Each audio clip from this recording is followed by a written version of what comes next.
Pod Jung, podcast sobre questões do cotidiano, sobre a ótica da psicologia analítica, mas sem junguianizar demais as coisas. Olá, tudo bem? É um prazer ter você aqui de volta no nosso podcast junguiano. E essa semana o prazer vai ser um dos fatores que vai mobilizar a nossa conversa. A minha convidada de hoje, ela tem uma das profissões mais invejadas do mundo. Ela é repórter fotográfica e especialista em turismo. E hoje eu converso com você, Monique Rene. Um prazer te receber aqui. Olá, ouvintes! É muito bom estar aqui e falar de viagem melhor ainda. Pois é, você já está há quanto tempo trabalhando especificamente com viagem? Eu trabalhei antes como fotojornalista em jornal e fixa e exclusivamente com viagem tem 10 anos. Pois é, só que o que muitas pessoas não sabem é que nesses 10 anos de profissão, trabalhando especificamente como repórter de turismo, vamos colocar assim, a vida não é só feita de coisas bonitas, de coisas legais, também é feita de bastante perrengue, não é verdade? Bastante, eu diria que 90% perrengue e 10% prazer, mas compensa. Me conta, como é que começou essa história? Bom, eu sempre fui apaixonada por viagem e posso dizer que é desde criança mesmo. Eu tenho uma memória de quando eu tinha 15 anos, uma viagem para a Disney, na época inclusive o dólar era 1 para 1, a gente estava na conversão para o RV, e ainda não tinha chegado nem R$1 e estava muito barato ir para os Estados Unidos. E eu lembro que eu levei 15 filmes fotográficos e voltei com 18. Enquanto todas as outras pessoas voltaram com um filme só. Então eu já era muito apaixonada por viagem, já era muito apaixonada por registro de viagem. E eu acho que foi ali que eu percebi que isso era uma paixão que no futuro talvez pudesse virar uma profissão. Eu me encaminhei para a fotografia, então estudei jornalismo, publicidade, sempre focada em fotografia, mas nunca esquecendo o meu amor por viagem. Tanto que durante a faculdade eu queria juntar dinheiro para viajar, eu vendia docinho, aliás, vendia muito bem, os docinhos eram ótimos, se vocês tiverem a oportunidade de experimentar, eu posso fazer, os docinhos eram muito bons, e eu vendia docinhos na faculdade com o intuito de ir para Nova York, e eu acho que essa foi a primeira viagem que eu banquei com o meu dinheiro, que eu juntei, que eu foquei, que eu queria fazer essa viagem. Então, é uma paixão que vem de muito tempo.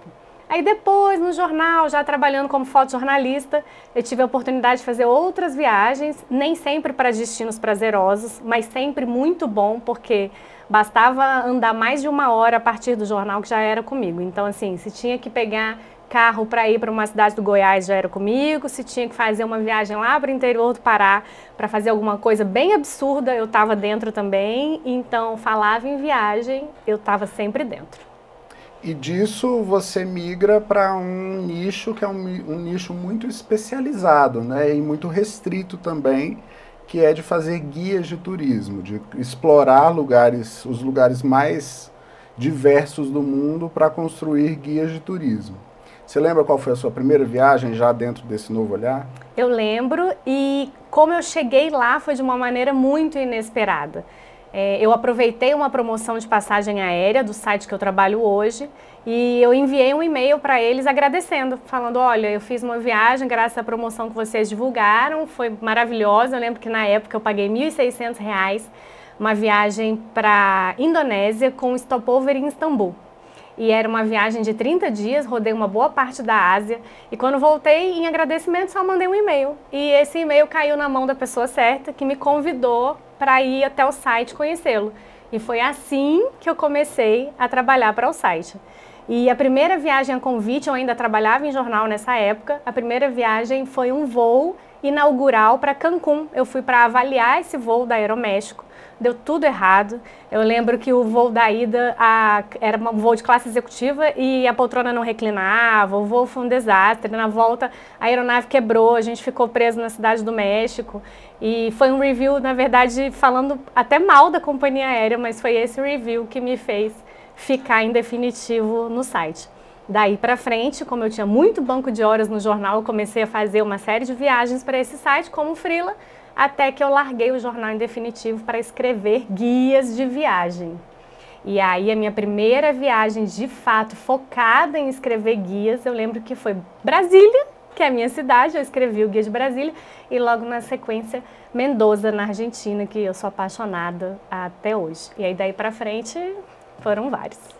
E esse é o grande desafio de um guia de viagem, né? Você assumir o lugar de de uma pessoa comum que pode querer fazer aquele destino e tentar recolher o máximo de impressões que aquele lugar traz. Não é só necessariamente fazer foto de paisagens bonitas, mas é entender como é que as coisas funcionam naquele lugar para um turista que está chegando por ali. Eu diria que talvez seja esse ponto que define um bom jornalista de viagem. É você conseguir se colocar no lugar de outra pessoa e entender por que aquele destino é interessante para aquela pessoa. Porque eu não viajo só para destinos que eu gosto. Eu viajo para muitos destinos que talvez eu não iria de férias. Mas a partir do momento que eu tô lá, eu tenho que entender o que leva as pessoas a gostarem daquele lugar. E eu acho que é aí que você define um jornalista de viagem. É a pessoa que consegue chegar e ela fazer parte daquele destino, independente do gosto pessoal dela. Então, é um exercício de empatia diário, é um exercício de empatia o tempo todo, porque você pode estar numa praia que não combina com você pode estar num hotel que não combina com o seu desejo, você pode estar numa cidade que você jamais escolheria na sua vida. Mas você tem que entender que outras pessoas são apaixonadas por aquele lugar, se colocar no lugar delas e entender por que aquele destino é tão interessante. Eu acho que é aí que está o gancho do bom jornalista de viagem. É a empatia 100% do tempo. Hoje você já fez o país inteiro, Brasil inteiro, todos os estados? Ainda não. Ainda não? Ainda falta conhecer alguns. E eu tenho um que eu pretendo conhecer ano que vem, que é Roraima, porque estou me programando para fazer a subida do Monte Roraima, então acho que ainda falta ali uns 4 ou 5 estados para eu conhecer. Piauí também está no meu radar, Barra Grande do Piauí, para quem não conhece, eu ainda não conheço, mas está na minha lista de destinos a conhecer. E fora do Brasil, quantos países? Eu perdi essa conta já, mas eu tô tentando manter uma média de pelo menos um país por ano de vida. Eu acho que eu ainda não cheguei lá, eu tenho 42. Eu acho que eu tô ali nos 37, 38 países. Mas porque eu já fui muitas vezes para o mesmo país. Então essa conta ela é um pouco, assim, não necessariamente ela reflete o quanto você viaja. Porque às vezes você se torna especialista num lugar só, ou você fica muito tempo no mesmo país, que é o meu caso. Como eu me aprofundo muito em determinados destinos, eu acabo ficando muito mais tempo do que uma pessoa comum ficaria. Então eu conheço poucos destinos mais profundamente. Você falou uma questão muito interessante, né? Sobre a empatia, sobre o conhecer o desejo do outro, né? Assim, de conseguir se colocar no lugar do desejo do outro para orientar o seu trabalho. E muito provavelmente você já deve ter se deparado com pessoas também nessas viagens de uma multiplicidade muito grande, né? Como é que é olhar para pessoas tão diferentes e de alguma forma ter de trocar com elas impressões que você tem que trazer na bagagem, impressões também do povo que você visita, né? Como é que é essa absorção? O que é que você já trouxe dentro da sua mala dessas viagens que você já fez?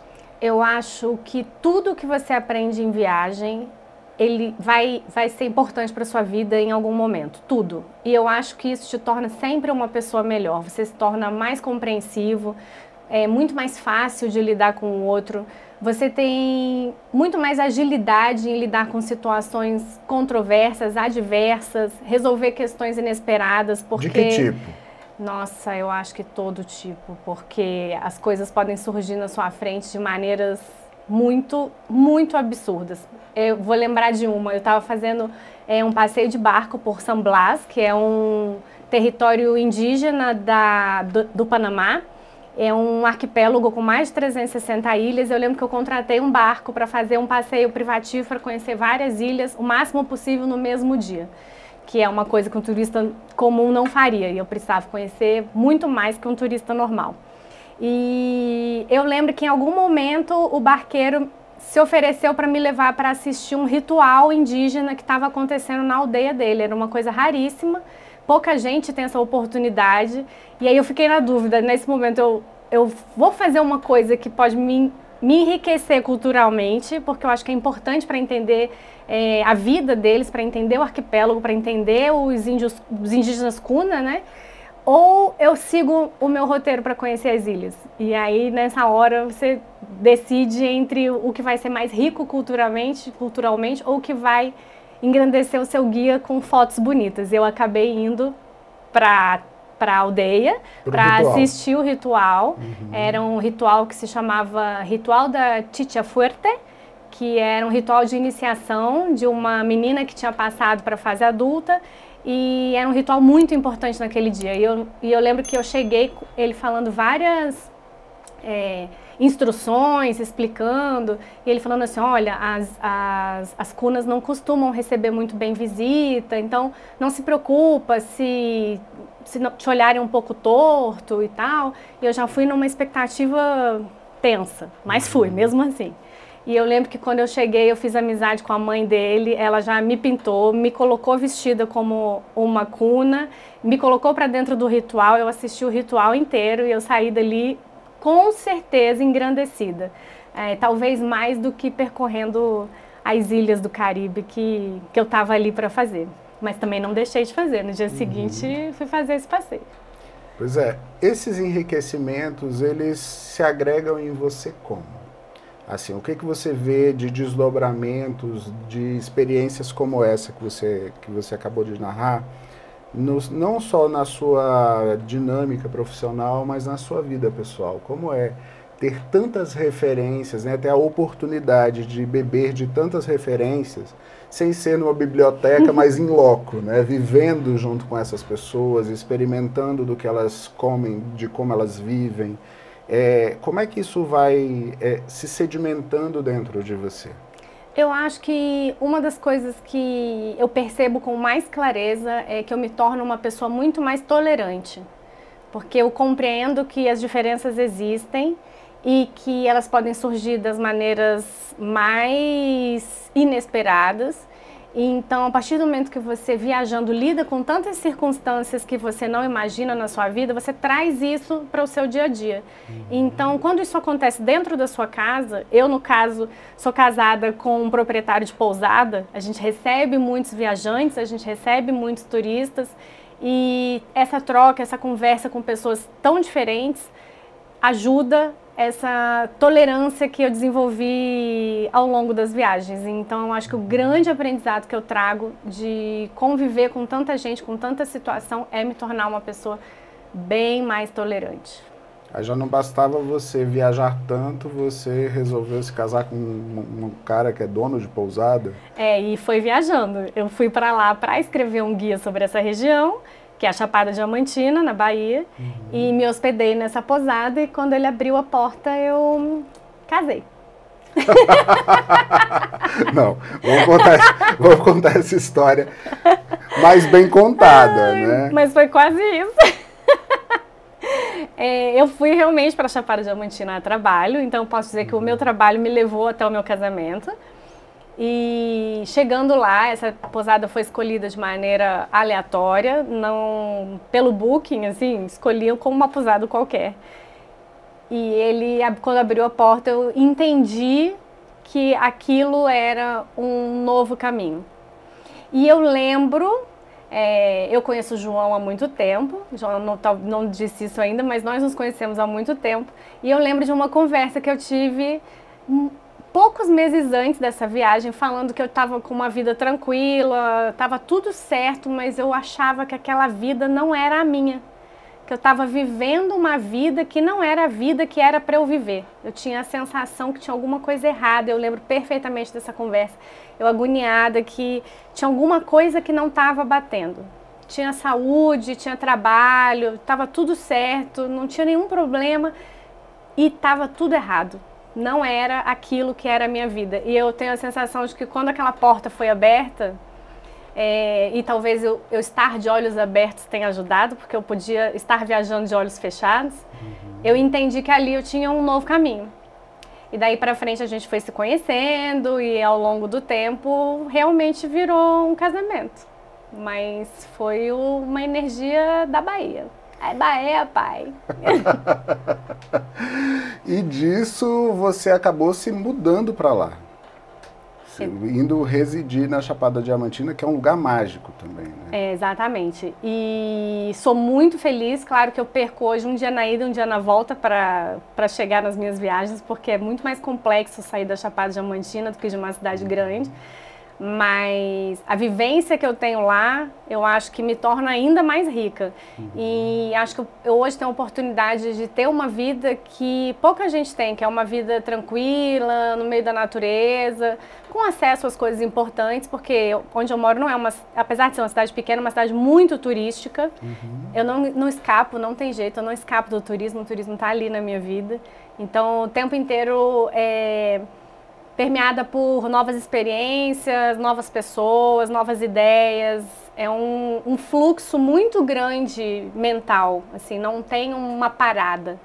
O tempo todo a cabeça se renovando, as ideias se renovando, novas informações chegando, novas informações saindo.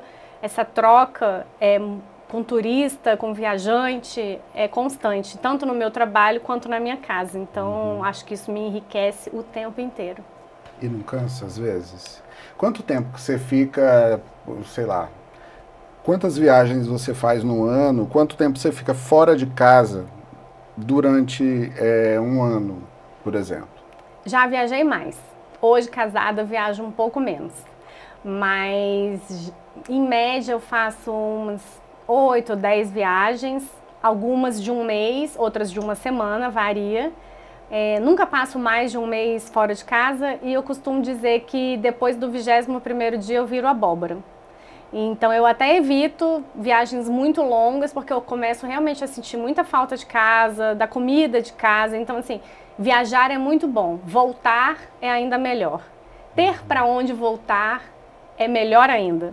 Então eu não abro mão da minha casa. Eu não sou, e talvez isso até me difira de outros viajantes, eu gosto de voltar para casa.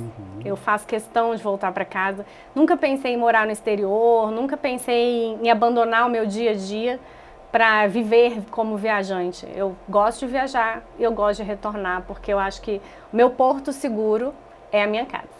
Mas isso também permeia muito uma fantasia das pessoas, né? De achar que esse estado de estar sempre viajando e tal, de ter uma espécie de... Não é nem só uma glamorização, mas é uma fantasia de engrandecimento em torno disso, né? Sendo que é igual casa com piscina, é igual quem mora no litoral, né? Assim, quando você viaja ou quando você visita... É lindo, é ótimo, mas no cotidiano isso passa a fazer parte da sua normalidade, não desce um pouco, né, desse lugar de glamorização. Enferruja as coisas, né? Morar no litoral enferruja as coisas da casa. Só quem mora que percebe, quem visita não percebe que as coisas enferrujam. E é verdade, em algum momento você reduz as viagens para manter o seu espírito dentro de casa. E eu acho que tem essa glamorização também das pessoas acharem que quem viaja a trabalho viaja simples e puramente para se divertir, o que não é o caso. Para mim é muito diferente quando eu viajo de férias e quando eu viajo a trabalho. São viagens muito distintas, muito distintas. Então, se eu estou de férias, eu priorizo o nada. Eu quero ir para um lugar lindo e não fazer nada. É tão bom isso. Resetar olhar, o cérebro. Né? Olhar, observar, não fotografar, não anotar, não saber o nome de nada. Só curtir, sem nenhuma preocupação. Quando eu estou viajando a trabalho, se as pessoas vissem o meu roteiro de viagem, elas iam enlouquecer, provavelmente. Porque tanta coisa para fazer que uma pessoa normal provavelmente não daria conta. E eu acho que junto com essa questão dos jornalistas de viagem... de terem que ter essa questão da empatia, de ser um ponto muito forte, eu acho que outro é a capacidade de colocar mais coisas para fazer em 24 horas. E não é todo mundo que tem essa capacidade de fazer tantas coisas com primor, com atenção, em tão pouco tempo. Então, acho que é outro ponto que os jornalistas de viagem têm muito exacerbado, essa capacidade de encaixar coisas dentro de 24 horas. Até porque se não tiver essa dinâmica, se não tiver esse fluxo, as coisas vão ficando de lado, o guia vai ficar ruim e você vai ter que arrumar uma outra profissão. Né, porque senão vira uma viagem de turismo, né? E o mínimo que eu preciso saber é mais do que uma pessoa que vai a turismo. Se eu souber o mesmo que uma pessoa comum que vai a turismo, eu acho que eu não fiz o meu trabalho. Então, tem que ser muito mais profundo, tem que ter um conhecimento muito mais amplo e nem sempre isso permite ter momentos de prazer. Então, apesar de viajar ser um momento muito prazeroso, trabalhar com viagem nem sempre permite que você tenha esses momentos de deleite, assim. No geral, a gente está realmente trabalhando. Isso é para a gente perceber como as coisas da vida são relativas, né? Porque muitas vezes a gente tem uma falsa impressão de, por você estar presente em paisagens maravilhosas, em lugares interessantes, em culturas das mais diversas, de que você vai conseguir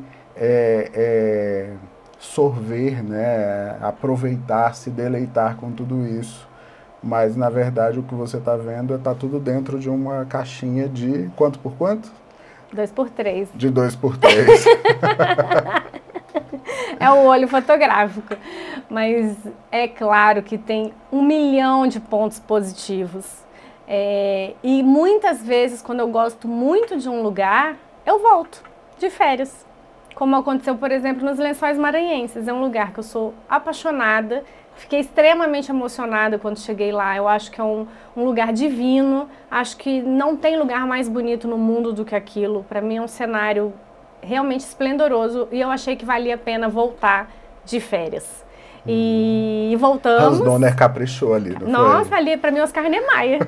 Para mim os desenhos das dunas e das lagoas claramente Oscar Niemeyer. Ou ele passou por ali ou ele copiou aquilo ali para fazer Brasília, por exemplo. Ou ele veio do mesmo lugar de onde da mesma fonte de onde aquilo foi criado. Né? Exatamente. Porque é lindo demais. Aí voltei de férias para fazer a travessia com calma, sem câmera, sem obrigação de fotografar, sem obrigação de anotar nada. Uma viagem muito leve, muito tranquila, no ritmo que eu gostaria. E claro, na volta eu escrevi um post sobre a travessia, porque eu não sou de ferro, porque eu gosto de compartilhar essas experiências com as pessoas. Então, apesar de ter sido uma viagem de férias, a minha cabeça ela está muito treinada para decorar, entender e assimilar informações turísticas, independente de eu estar anotando qualquer coisa. Então, na volta ainda deu um postzão maravilhoso sobre a travessia dos Lençóis Maranhenses. Mas isso acaba sendo ossos do ofício. É uma coisa que muitas vezes as pessoas projetam sobre mim, sobre outros colegas que são psicoterapeutas, terapeutas, né? Eles falam, você está me analisando. Eu vou falar isso, o que é que você está pensando sobre mim? Como se de alguma forma eu estivesse trabalhando o tempo todo, o que não é verdade, né, gente? Eu trabalho por dinheiro, né? Você também trabalha por dinheiro, mas assim, é natural que você tenha aflorado um outro olhar, um olhar de um senso estético diferenciado, de uma percepção de sinestésica, de cheiros, sabores, de comportamentos. É claro que você não vai colocar isso a serviço o tempo todo, mas que você tem um olhar treinado para perceber tudo isso, é natural que você, depois de uma viagem, depois de enxergar uma coisa interessante, você queira compartilhar se você acha que isso é interessante. Não, e às vezes o mais difícil é se segurar quando um amigo diz que vai fazer uma viagem para determinado lugar em determinado mês e eu penso assim, roubado. Vai dar certo não. É época ruim. Eu falo ou eu fico calada? Essa parte eu acho que é a mais complicada. É você ter o conhecimento e você pensar se vale a pena você frustrar a pessoa ou ajudar, porque ela pode trocar os planos e fazer um plano que dê mais certo, mas muito difícil desvincular uma coisa da outra. Muito difícil. Agora mesmo, essa viagem para o Monte Roraima, quem está organizando não sou eu estou indo a convite de uma colega e eu estou achando maravilhoso que ela está organizando minha viagem toda. Eu não tenho que fazer nada, eu não estou escolhendo nada, eu não decidi a data, eu não olhei a agência. Eu falei, olha que coisa maravilhosa, eu vou fazer uma viagem sem organizar nada. É quase um sonho, mas pode dar errado. Pois é, e por falar em dar errado, quais foram as situações aí das que você já viveu, as que mais foram perturbadoras durante esses 10 anos, esse período que você está trabalhando diretamente com isso? Você lembra de histórias que foram mais, ou perrengues, ou situações de risco mesmo, que te chamaram mais atenção? Eu lembro de uma muito forte, que foi uma tentativa de sequestro na Cidade do México. Eu estava hospedada num hotel não muito grande, um hotel pequeno, não era um hotel de rede, e uma série de eventos me levaram a perceber que tinha alguma coisa errada e me ligaram de madrugada um dia no quarto, falando que uma pessoa ia subir para eu não me preocupar, que era uma pessoa do hotel, que estava tudo certo, mas que eu tinha que abrir a porta. E foi um estalo muito rápido, assim, muito rápido. Eu saquei que aquilo estava muito errado. Imediatamente eu lembro que eu entrei em contato com a empresa que eu tinha feito a reserva do hotel para avisar o que estava acontecendo. Enviei mensagem para uns 3 amigos de segurança, uma que morava na Cidade do México, inclusive, para explicar o que estava acontecendo caso eu sumisse. E deu um escândalo mesmo, assim. Para todo mundo acordar, ouvir o que estava acontecendo, porque eu entendi que era um risco eminente de um possível sequestro. E depois, no dia seguinte, conversando com essa amiga que mora na cidade, ela de fato falou que acontece, que não é raro, e que muito provavelmente sim eu estava passando por essa situação, que se eu não tivesse agido rápido e se eu não tivesse raciocinado rápido que essa circunstância era real, se eu tivesse aberto a porta do quarto, por exemplo, que foi uma coisa que eu não fiz, eu poderia de fato ter me colocado em risco. Não é o único, já passei por outras situações de perigo, mas acho que sempre saí com tranquilidade, porque me mantenho muito atenta.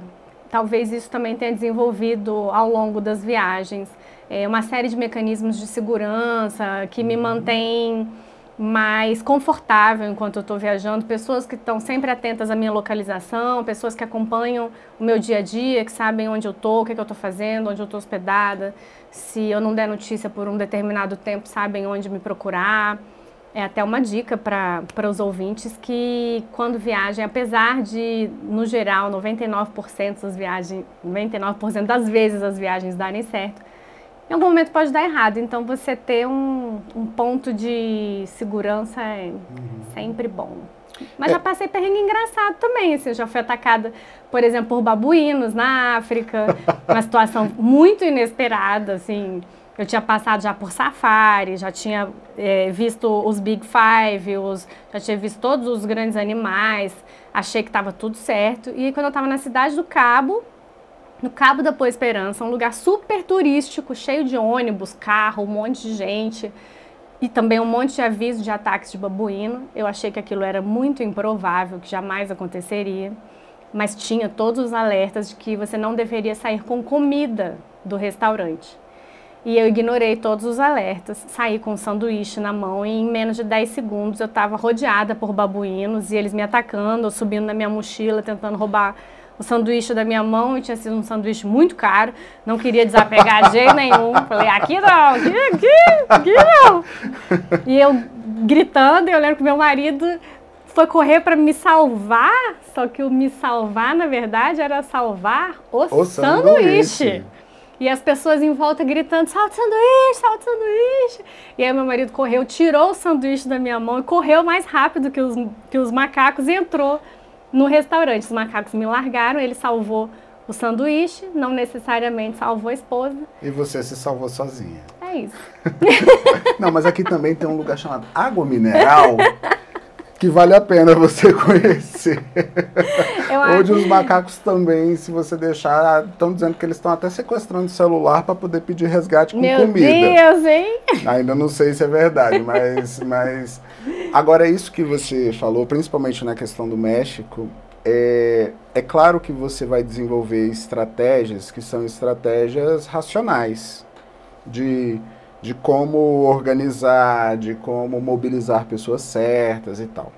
Mas acredito eu que também esse movimento de estar sempre exposta a situações diferentes, situações que fogem do teu habitual, que fogem do teu do lugar onde você vive, da comida que você come, das pessoas que você se reconhece e tal, também vai desenvolvendo em você uma intuição, uma capacidade de perceber aquilo que não necessariamente seria percebido por esse canal de racionalização das coisas, né? Mas o Jung, ele define a intuição como um conhecimento a priori. É aquilo que você não tem um pensamento aflorado sobre aquilo, um sentimento aflorado sobre aquilo, não existe nada que de fato você consiga justificar, validar, mas é uma informação que você meio que sabe instantaneamente, imediatamente, sem passar por uma mediação.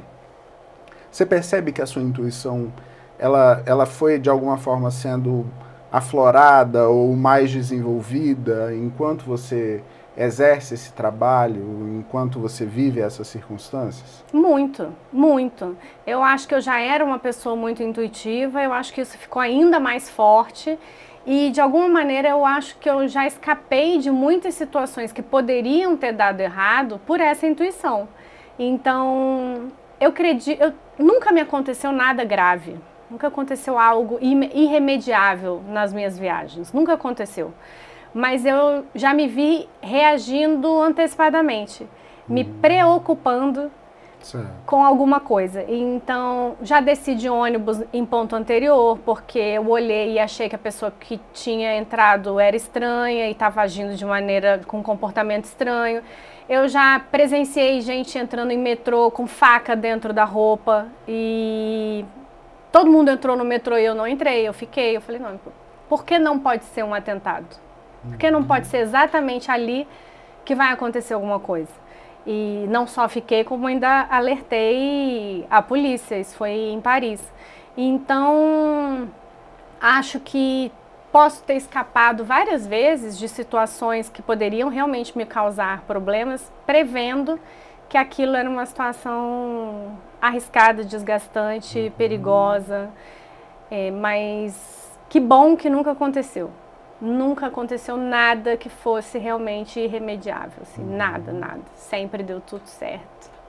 Porque a intuição, ela chega muitas vezes pra gente como uma impressão muito forte de algo inexplicável, né?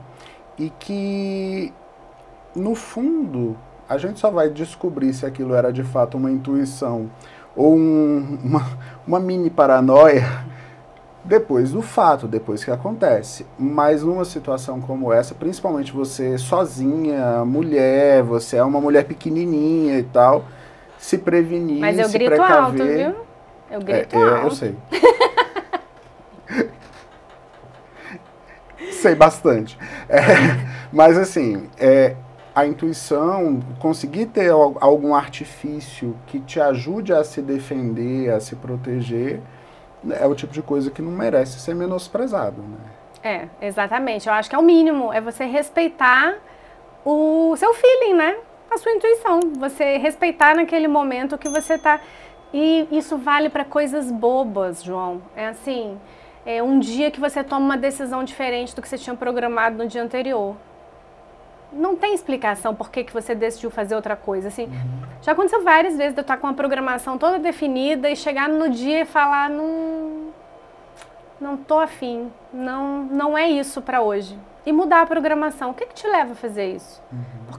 E por que não respeitar a sua vontade, que pode ser mais do que vontade, pode ser uma premonição, pode ser um instinto que está te levando a tomar essa decisão? Por que você não vai respeitar isso, né? Os nossos ancestrais, eles viviam isso como um instinto de fato, né? Foi isso que fez com que a humanidade pudesse sobreviver. É claro que existia muito do mimetismo, né, do copiar o movimento do outro, de perceber assim, fulaninho comeu a fruta e morreu, né? Que tal não comer a fruta? Que para mim o grande desafio é o desafio da maniçoba, né? Como chegaram lá? Como chegaram nos 7 né? dias da Como maniçoba, chegaram? né? Provavelmente no primeiro dia não deu certo, no segundo, no sétimo eles descobriram que podiam comer. Mas o nosso ancestral mais remoto, ele conseguiu sobreviver, a humanidade conseguiu ir para frente justamente porque ela foi percebendo nuances. Agora, é óbvio que numa outra realidade, né? Numa realidade onde o ser humano e a natureza estavam perfeitamente integrados. Então, os sinais vinham de formas mais sutis. Uhum. É o canto de um pássaro que você sabe que ele só canta quando chove. Sim. Que naquela hora ele só canta quando chove. Ou quando vai chover, né? Essa correlação que a gente aprende a dialogar com a natureza, isso é o que vai moldar o que hoje a gente chama de intuição e que é um artifício muito importante para que a gente consiga viver melhor.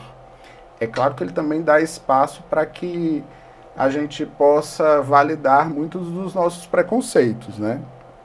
De, não vou fazer isso porque a minha intuição, Intuição e preguiça são duas coisas que a gente tem que ler além, assim, você tem para que pensar, muito além, porque a chance de você estar também mobilizado por algum outro conteúdo de evitação, né, de reatividade é grande, mas agora também é interessante porque você não é especialista somente em paisagens, você trabalha tanto com lugares que são chamarizes pela natureza, como também por lugares urbanos, né? Como é que é essa diferença? O que você gosta mais? Qual é a viagem que você gosta mais de fazer? Eu gosto mais da natureza.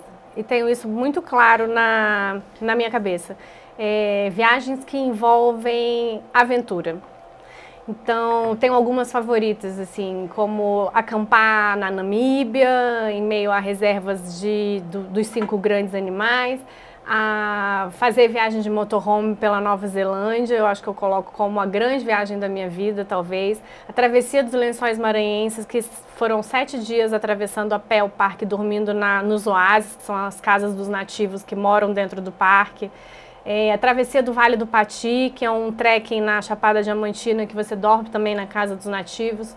E você tem uma experiência muito profunda da cultura local. Isso tudo é a viagem que eu mais amo fazer. Isso inclui praia, não importa o tipo de paisagem e o tipo de aventura. Contanto que tenha aventura e paisagem. Então, pode ser neve, pode ser montanha, pode ser praia, pode ser floresta, pode ser cachoeira. Tudo está valendo, com algum tipo de história diferente. Ou um trekking, ou uma viagem de barco, ou uma viagem de motorhome, ou um acampamento, que fuja do tradicional. Sim. Essas são as viagens que eu escolho na minha vida. Então, assim, se eu pudesse escolher a trabalho só essas viagens, eu também o faria. Mas, óbvio que eu também tenho muito prazer em viajar para grandes cidades, mas tem algumas que dá tanta agonia, são tão trabalhosas e a responsabilidade é tão grande que é um fardo enorme. Como o que, por exemplo? Paris. Eu escrevi o Guia de Paris. É muito profundo. É um conteúdo muito profundo. É um conteúdo que já foi escrito no mundo inteiro por uma infinidade de pessoas.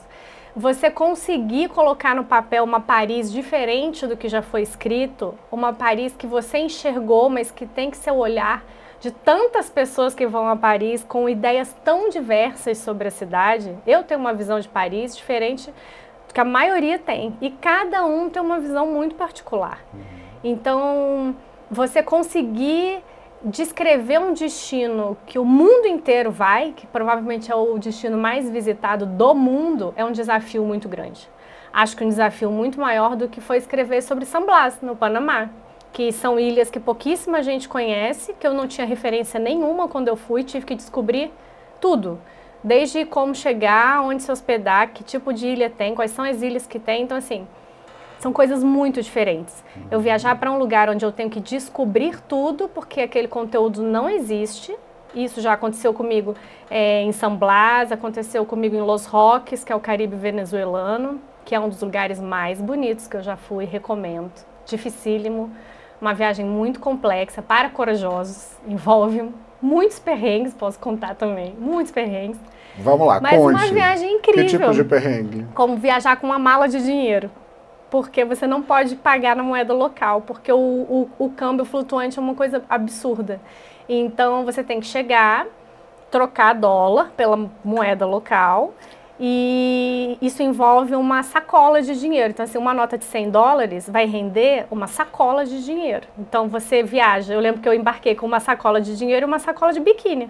Então, assim, eu cheguei, aí combinei com uma pessoa que recebe você, um venezuelano, que já é um canal dos brasileiros, te recebe no aeroporto, troca dinheiro escondido dentro do carro, te leva para o outro lado do aeroporto, porque se você for andando, você pode ser assaltado do lado de fora do aeroporto, te larga do outro lado com a sacola de dinheiro, a sacola de biquíni, você pega um teco-teco que pousa em meio a pássaros enormes, numa formação de atol, que é raríssima, é a única do Caribe, é como se fosse a barreira dos corais da Austrália no Caribe. Uma coisa incrível que pouquíssima gente conhece. O acesso é muito difícil, é muito complexo, toda essa logística, comprar passagem aérea dentro da Venezuela é uma coisa muito difícil. Confiar que você vai voar num avião que está revisado, no mínimo, né?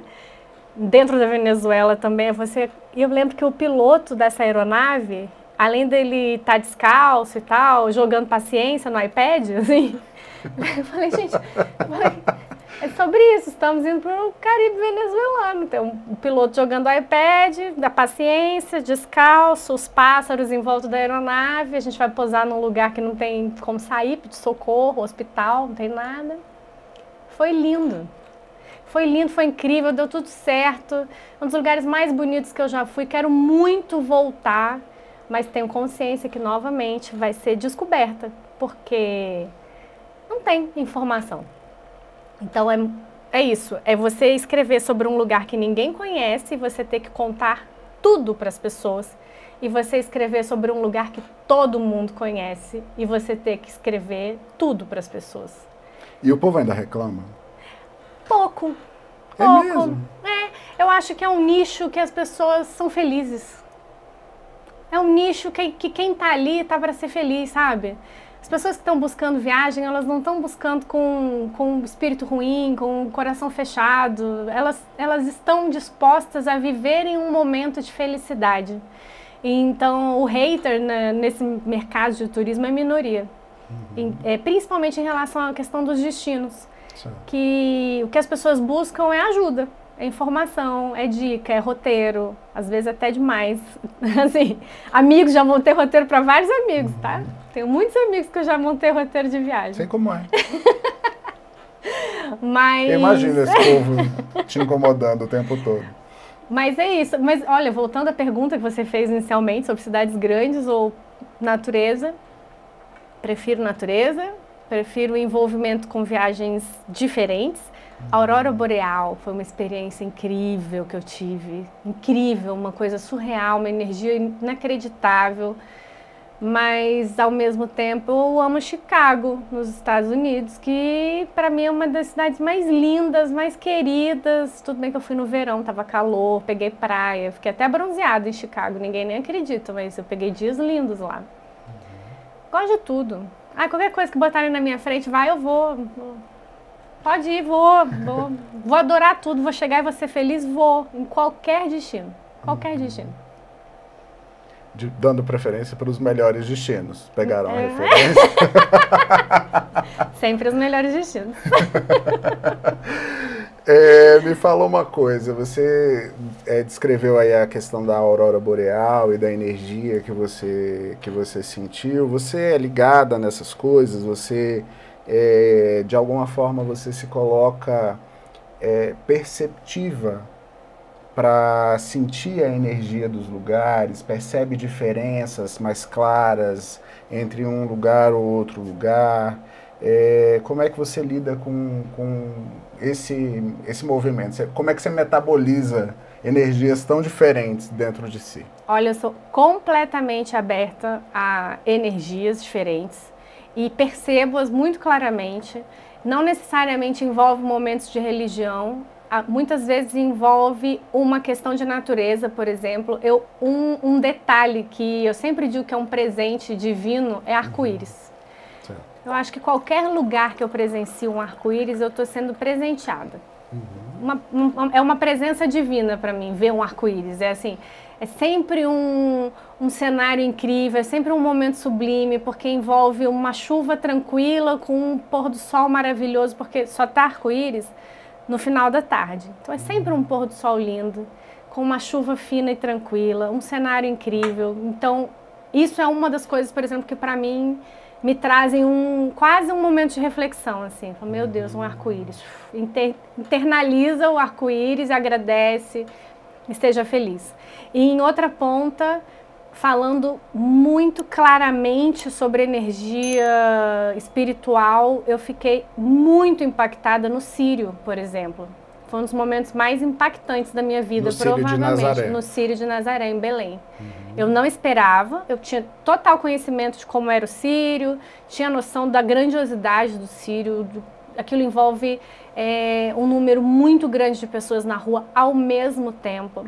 Eu sou uma pessoa muito suscetível à energia das outras pessoas, em conversa, em ambientes, e me ver em volta ali eram 2 milhões de moradores ao mesmo tempo na rua, grandiosamente comemorando a mesma coisa, desejando a mesma coisa, com uma energia enlouquecida. Eu nunca vi nada como o Círio.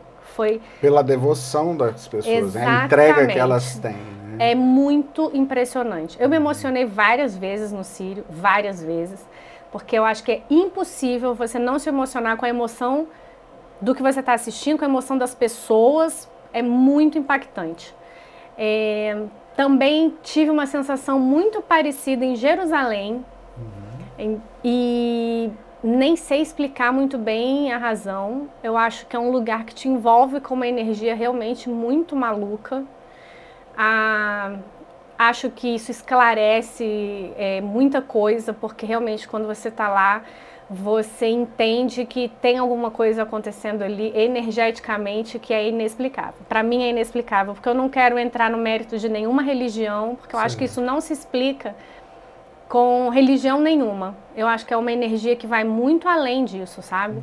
Que envolve quem é religioso e quem não é religioso. Sim. Você é envolvido numa cadeia energética inexplicável, que é outro lugar também que eu chorei sem entender porquê, assim, me peguei emocionada várias vezes, aparentemente sem razão nenhuma, mas entendo que ali realmente é um ponto de energia bem maluco, intenso. Quando a gente pensa, por exemplo, você falou aí dos religiosos ou não, o Jung tinha na porta do prédio do consultório dele uma placa que era do prédio, não era do consultório, mas dizendo, invocado ou não, Deus está presente. Né? Esses lugares, principalmente lugares e situações como essas que você descreveu, de Jerusalém, ou do Círio de Nazaré, do Rio Vermelho em Salvador, na festa de Iemanjá, ou da Colina do Bonfim em Salvador também, na festa na lavagem do Nosso Senhor do Bonfim. Todos esses lugares que eles são pontos de peregrinação, são pontos onde as pessoas acabam sendo sacralizados pela fé das pessoas, pelo envolvimento que as pessoas têm, eles vão de alguma forma emanar o que a gente chama de mana, né? Eles vão emanar uma energia que é uma energia, é como se fosse um deslocamento da energia dessas pessoas, das intenções dessas pessoas, que vai ficando naquele lugar, né? Que vai impregnando aquele lugar. Assim como se você vai visitar uma penitenciária, você vai ter uma energia Sim. densa, uma energia de um baixo astral, vamos colocar Posso assim. até falar sobre né? isso, só um parêntese nessa questão, um lugar que me pegou muito negativamente a primeira vez que eu fui, depois eu não tive essa sensação mais, mas a primeira vez que eu fui eu passei mal, minha energia foi lá embaixo, eu deitei e dormi, foi o Palácio de Versalhes na França, que é uma energia de morte muito pesada e envolve uma energia muito carregada. E na hora que eu saí do palácio, eu apaguei. Deitei na escadaria do palácio, dormi, acordei zoada, assim. Foi uma energia bem maluca também. Só um parênteses. Não, um super parênteses, né? Mas, de alguma forma, todas essas coisas, elas vão ficando de fato impregnadas. E você, sendo ou não adepto daquela religião, você estando ou não intencionalmente ligado àquilo, aquilo vai te atravessar. É o que o Jung vai trazer também como a ideia do inconsciente coletivo, né? De que nós somos invadidos por energias ou por forças, seja lá o nome que se dê, que fazem parte da história da humanidade, que são repetidas pela humanidade secularmente, que são representações fortes de afetos e que isso vai nos tomar. E isso também faz com que a gente vá encontrando estratégias para conseguir se diferenciar, né? Assim, sorver o que é interessante e se diferenciar daquilo que não presta ou daquilo que de alguma forma te faz mal. O teu sono pós-Palácio de Versalhes foi uma forma ali que a tua alma encontrou de se restabelecer diante de uma situação que, seja pelo conhecimento que você tinha sobre o palácio, né, sobre as informações do que você sabe que aconteceu ali naquele lugar, ou seja, pelo próprio mana, pela energia que está presente naquele lugar, você encontrou no sono uma forma de se restabelecer. Nos outros lugares, onde não dá para dormir logo em seguida, você também já encontrou estratégias para poder se diferenciar de certas influências, de certas energias? Eu me lembro de uma situação de energia positiva que eu entrei na onda. Eu não estava esperando. Eu fui fazer um passeio na Cidade do México para um lugar que se chama Teotihuacan. É um sítio arqueológico de pirâmides que até hoje não encontram uma definição de população daquelas pirâmides, não sabem muito bem quem vivia, acham que era um conglomerado de várias populações, como se fosse uma Nações Unidas ali. Sim. E, enfim, são pirâmides muito altas, com uma energia muito grande. E um lugar muito visitado perto da Cidade do México. E eu achei que eu devia ir numa segunda-feira, porque era mais tranquilo, para conseguir subir na Pirâmide do Sol sem muita fila, muito disputado mesmo. Cheguei lá segunda-feira, lotado, muita gente, todo mundo vestido de branco, e eu assim, o quê? E eu, por sorte, ou por intuição, ou por destino, também estava de branco, então assim, eu estava participando sem saber o que estava acontecendo. Em algum momento eu entendi que tinha alguma coisa diferente, que não era turista normal que estava ali. E fui atrás de conversar com as pessoas para entender. E descobri que aquele era o dia mais importante para os mexicanos em relação à energia das pirâmides, que era o dia que acho que era o primeiro dia da primavera. Eu não lembro exatamente qual era a situação. Mas era o dia mais importante do ano, então era o dia que era feriado, todo mundo ia para as pirâmides porque era um feriado e as pessoas subiam na pirâmide e faziam um ritual de recolhimento de energia, levantavam os braços, as mãos para receber a energia do sol que entrava na pirâmide naquele momento. E eu já estava ali, né? Falei, por que não? Por que não botar meus bracinhos pro alto também? Tô aqui, tamo aí, né? Tamo aí. E então eu costumo entrar no que eu estou fazendo, assim. Entrar no espírito, sentir e tentar entender mesmo. E foi o que eu fiz, subir, enfrentei uma fila enorme, diferente do que eu imaginava. Foi 1 hora para chegar até o topo da pirâmide. Quando cheguei lá em cima, fiz como todo mundo estava fazendo. Levantei os braços, agradeci, mal não vai fazer, Não pode ser ruim, energia do Sol no topo da pirâmide, por que não? Tá tudo certo, parece bastante coerente. Vamos juntos. Uma pirâmide que já está aqui há bastante tempo. Exatamente.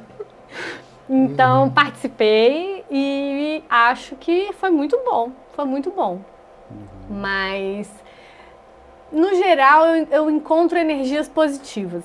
Muito difícil encontrar energia negativa. Então, e quando é negativo, você se fecha, se segura e segue. Ou dorme, que foi o que eu fiz no Palácio de Versalhes, que eu quase morri, eu paguei do lado de fora. Assim. E voltar para casa, desfazer as malas. Já cansou de comprar cacareco, né? Não compro nada. Viajo, não compro nada. Volto sem comprar nada, muitas vezes. Às vezes nem lembrancinha. Pô, mas também imagina, se cada viagem que você fizesse, você voltasse com coisinha, com um chaveiro que seja. Se cada vez que você viajasse, você voltasse. Eu acho que o meu recorde foi agora, nos Estados Unidos, que eu não comprei nada. Pra não dizer que eu não comprei nada, essa camisa eu comprei lá. Mas não tenho mais, realmente, acho que eu ultrapassei essa fase do... Eu acho que o meu dinheiro é investido nas experiências em loco. Eu prefiro guardar as memórias do lugar do que trazer alguma coisa de lá. Então, se eu puder escolher entre comprar um produto ou comer um salame, um queijo da região, eu vou comer o salame e o queijo da região e tomar cerveja no local e ter essa memória de ter sentado, como foi nas minhas últimas férias. Fui eu e meu marido, a gente foi para a Bélgica e a gente decidiu que a gente não ia fazer nada. É isso, vamos para a Bélgica fazer nada, nada. Não pesquisei nada, sentava, falava, onde tem cerveja? Olhava, aqui tem cerveja. Senta, toma cerveja, vê a vida passar na beira do rio e pula pro próximo. Olha que lugar bonito, é aqui? É aqui, vamos sentar e tomar cerveja, ficar aqui. Acho que as memórias que eu trouxe dessa viagem são muito mais valorosas do que qualquer coisa que eu comprar. Isso é incrível, né? Porque a gente vive dentro de uma realidade onde nós confiamos muito mais nas memórias instagramáveis do que nas memórias que a gente consegue de fato sorver e abstrair pela experiência, né? Eu estava conversando um tempo atrás com uma amiga sobre shows, onde as pessoas não assistem mais o show olhando para o artista, né? Elas olham para a tela do celular e elas se contentam com uma tela de um celular, da tela do celular, como se aquilo fosse o de fato importante, né? Você vai ser uma velhinha com muita coisa para contar, né? Muita coisa para contar e pouca coisa publicada no meu Instagram. É uma decisão que eu tomei há um tempo já. Compartilho muito pouca coisa publicamente. Óbvio que o meu trabalho todo é compartilhado publicamente, mas não tá ali muitas vezes a minha visão pessoal, não tá ali o meu dia a dia. E o meu Instagram hoje, se você entrar... Coisa mais sem graça do mundo. Eu digo sem graça, porque eu me policio, tenho umas fotos bonitas e tal. Mas ali não tem nem um terço das viagens que eu fiz esse ano, por exemplo. Certo. Então, assim, muitas viagens que eu fiz não tem nenhuma foto publicada. Eu acho que foi uma evolução. Eu nunca fui essa pessoa de expor muito a minha vida porque eu acredito em energia, eu acredito em olho gordo, eu acredito num grau de inveja, eu acredito numa energia negativa que pode vir de rede social, porque vem mesmo. Acho que nem todo mundo está ali para te olhar positivamente. Muita gente não entende o que eu faço, por exemplo, e acha estranho, talvez, porque eu não exponho também qual é o meu trabalho ali. Ali não tem claramente o que eu faço, então quem não me acompanha, quem não é meu amigo próximo, pode não entender. E eu passei, depois mais velha, a compreender que eu não preciso disso. Essa carga de uma energia que vem de fora, que eu não sei de quem é, eu não preciso dela. Isso me fez, inclusive, tomar a decisão de bloquear o meu Instagram. Então, hoje, eu só acesso o meu Instagram quem eu quero. Eu só autorizo quem eu conheço. Coisa que não acontecia uns anos atrás, era um Instagram aberto. Certo. E acho que foi uma decisão muito sábia. Muito sábia. Porque acho que a nossa vida está ali para ser vivida e não para ser exposta. Vai demorar talvez para as pessoas perceberem isso, sabe? Que não necessariamente isso é uma coisa boa nem para nossa cabeça, nem para o nosso dia a dia, expor tanto assim a nossa vida. Viver a nossa vida eu acho que é melhor do que expor a nossa vida. E parece ser mais simples, né? É mais fácil de lidar. Quando você só vive a vida, parece que é mais interessante e mais simples também, porque muito desse movimento que as pessoas têm é de tentar encontrar um recorte que é o recorte perfeito para poder postar. É tentar fazer um enquadramento que é o enquadramento que mais valorize a experiência, que de fato não está sendo nem experimentada, né? Porque a pessoa está com outras preocupações. Que muitas vezes é um simulacro da realidade, assim, não é de fato o que a pessoa viveu, né? Ela está simulando uma coisa que ela gostaria de ter vivido. Sim. Ela está simulando para si própria, inclusive, né? Ela não tá, ela tenta fazer disso um autoconvencimento de que a vida é importante, né? E vai deixando de lado coisas que são de fato muito importantes. O fato de você ter toda a instrumentalização para fazer disso um canal de visibilidade, de propulsão e tal, e abrir mão disso também é muito peculiar, né? Porque você poderia fazer um super Instagram, super popular, porque você é uma pessoa carismática, porque você trabalha muito bem, você tem fotos fantásticas e tal. Facilidade para poder transformar isso num produto você teria, mas a tua escolha foi de ir para um outro caminho, né? Exatamente. E eu acho que foi uma escolha muito sábia. Não demorou muito, não. Eu nunca fui uma pessoa muito expositiva da minha vida pessoal, né? Mas talvez no passado eu fizesse um pouco mais de exposição do que faço hoje. E, em compensação, eu entendo que, por exemplo, outro dia assistindo um filme com meu marido, a gente viu uma cena que passou num lugar que a gente tinha visitado. E nos emocionamos, a gente falou assim, olha, a gente foi aí, aquele dia que foi assim, assim, assado, não sei o quê.